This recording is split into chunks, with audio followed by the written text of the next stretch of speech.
can't feel my body, cause I pop a lot of Molly. Welcome to the party, welcome to the drug party. Ooh, got a lot of thotties, yeah, I fuck a lot of thotties.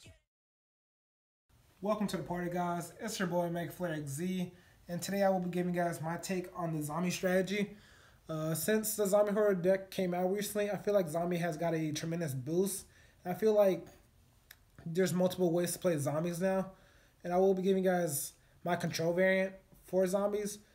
I feel like what make the control variant really good is that Jeff Jones recently played the combo variant on a live stream, which the deck is really good. It's probably the highest ceiling of zombies, but it's really susceptible to hand traps, because if you stop the normal summon, your plays are completely done and you probably lose that game.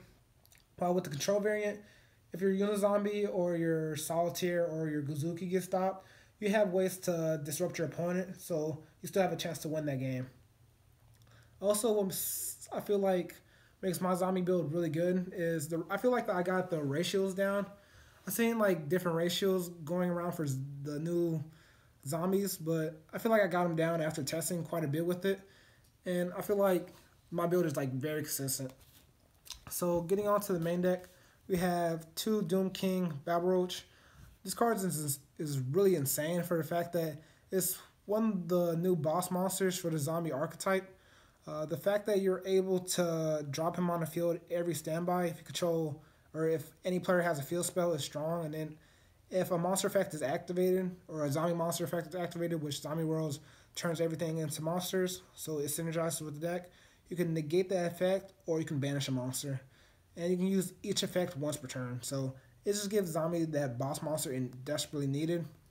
So 2 of him. Then we have 2 Glow Bloom. Glow Bloom is really good as well. This is why I only run 2 Babble Roach, is we have 2 Glow Bloom to get to him. So literally you have multiple ways to get to Babble Roach. Like you have the Solitaires, the Unizombies, and the Gozukis. And you have the Glow Bloom itself, and you have the Foolish Burial. So there's so many ways to get to him, so many ways to get him to graveyard, that I didn't see a reason to run him more than 2, honestly. So 2 Glow Bloom, like I said, he's a tuner, so there's some interaction there. Whenever he's sent to graveyard, if you have a zombie rolled up, you can special summon Babble Roach straight from your deck. If you don't, you can just add it to your hand. So really neat, really cool, some interactions with it. Then we have the new girl, Banshee, or Necro Banshee. She allows you to quick effect, banish her from grave, and then activate a zombie roll straight from your deck. So it's really good. It's another utility card. I've seen people run her as a 2 to 3 of. 1 is definitely fine for the fact that usually you have the Babble Roach or the Glow Bloom in hand. So with Unizombie, you can just send Banshee to a graveyard and then activate the zombie road, and then discard again off the Unizombie from hand to get to your Babble Roach. So literally, I feel like she's just another way to get to Zombie Road, and she's just a utility card more than anything. So that's it for the new zombies. Get down to the other zombies. We have triple Shiranui Solitaire. This card is possibly be one of the best support zombies I've ever gotten, for the fact that it's a Lone Fire Blossom for zombie monsters. So it's able to fetch your Unizombie, which Unizombie does a lot as well. Unizombie can send a zombie straight from your deck to graveyard, so that's good. And then you can discard a zombie from your hand to increase the level of a monster. So it just allows you to get your zombies in your graveyard and get your plays going. Then we have 2 copies of Gozuki.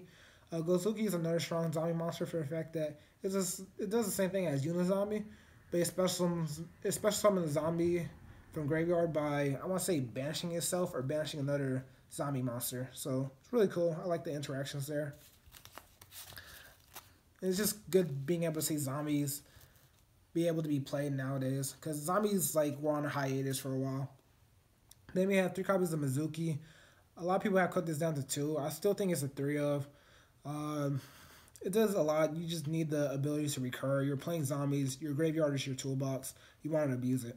So triple Mizuki. Self-explanatory. And the last zombie, which was my tech Hoard, I ran 1 Shiranui Spearmaster, or not Spearmaster, but Spectral Sword. The card is really good Really underrated. You can banish another zombie monster to special summon a synchro with the same exact level by banishing it as well. I'm gonna say it has to be a zombie synchro, but this card is essentially a one-card Crystal Wing by banishing Shiranui Solitaire, because you can banish Shiranui Solitaire and banish this, go into level 6 synchro, and then Solitaire will special summon this back, and it gets you a free Crystal Wing. So essentially, it's a 4th copy of Mizuki, but it just gets you a synchro instead. So really good, really convenient. I like it.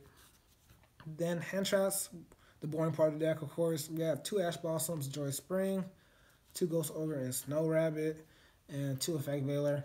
They're pretty much self-explanatory. You just want the control aspect to your deck. You can just switch your hand traps up if you want. You can run Droll. You can run DD Crow. It's all player preference. You can run Kaijus if you want. It's all up to player preference. What cards you think you need for your type of local setting or regional setting. So all player preference. Do what you like with these 6 slots. Then getting on to spells, we have 3 copies of Zombie World and 2 copies of Terraforming to fetch Zombie World. I actually underestimated Zombie World for the fact that Zombie World making everything in the graveyard and field zombie can actually hurt decks. Like if you play against Goki, they can't add back the Divine Sword, which is strong. I never knew that till now. Like I literally was playing the other day, and then I was watching my friend test this deck out, and literally he had Zombie World up, and my friend playing Goki just couldn't really do as much. He wasn't able to extend. So the 3 Zombie World and 2 Terraforming, you just have to get to it. Then 3 Twin Twister, because spell removal is really important. You just want to be able to blow a back row. Discarding your zombies is really strong in this deck. Pretty much everything. This deck is toolbox. You have so much ways to get your cards to the graveyard and get stuff you need to advance your game state. Then draw power is 2 Desires. Negi 9 is awesome. Sometimes you just need to draw 2. And then 2 Share Rods.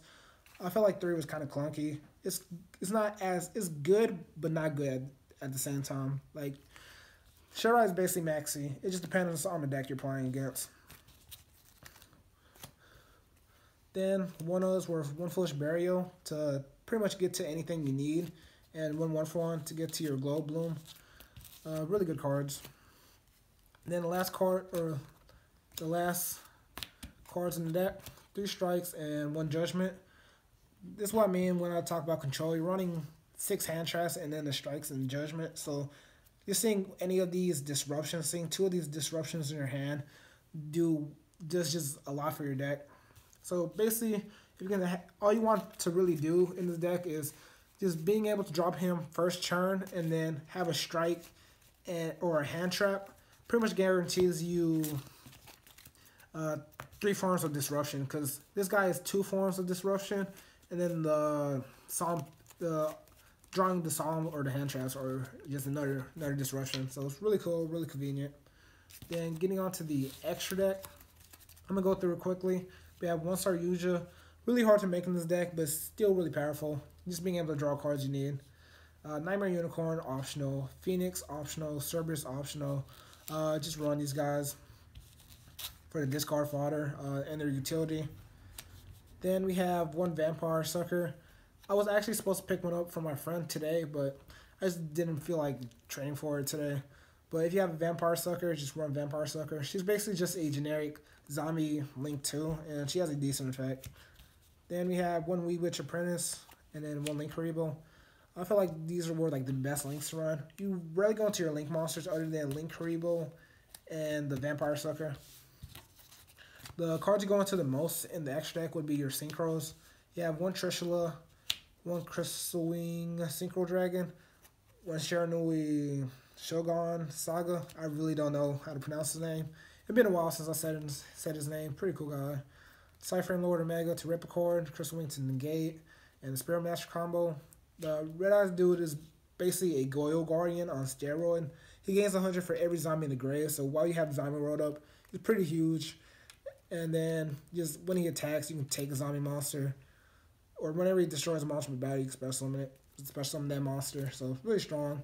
1 Black Rose for board whites, and then the Archfiend Zombie Skull guy, just for your level 6 what's the name target, the Shiranui Spectral Sword target. Last card in the deck was Abyss Dweller, just because I feel like if you drop this against any Goki player, these auto lose or the FTK. So that's basically it for the entire deck, guys. Hope you guys enjoy. Definitely support the channel out by liking and subscribing, and I will definitely be posting more content. So see you guys next time. Signing out.